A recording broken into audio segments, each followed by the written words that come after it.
बीडमध्ये मोठे नेते त्यांच्या कार्यकर्त्यांच्या कृत्यांमुळे अडचणीत येत आहेत। मुंडे, धस आणि क्षीरसागर यांच्यानंतर आता राष्ट्रवादीचे आमदार प्रकाश सोळंकेंच्या निकटवर्तीयाचा कारनामा समोर आलाय।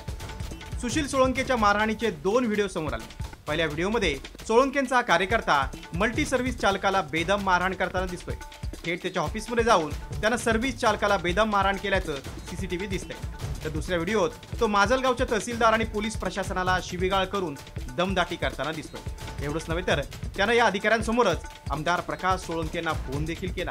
धनंजय मुंडे साहेबांना राजीनामा द्यावा लागला। कॉमस्कोर नुसार आता isakal.com आहे देशातील नंबर 1 ची मराठी न्यूज वेबसाईट। प्रत्येक अपडेटसाठी isakal.com ला नक्की भेट द्या। तेव्हापासून बीड जिल्ह्यातल्या आमच्या सर्व ज्यांनी विरोध केला त्यांची कुठली ना कुठली प्रकरणं शोधून त्याच्यामध्ये आम्ही गुंडगिरी करतोय असं दाखवण्याचा प्रयत्न होतोय। सुशील सोळंकेनं केलेल्या बेदम मारहाण प्रकरणी पोलीस ठाण्यात गुन्हा दाखल झालाय। मात्र अजूनही सुशील सोळंके मोकाट आहे। त्यामुळे पोलीस त्याला का अटक करत नाहीत असा प्रश्न सर्वांना पडलाय।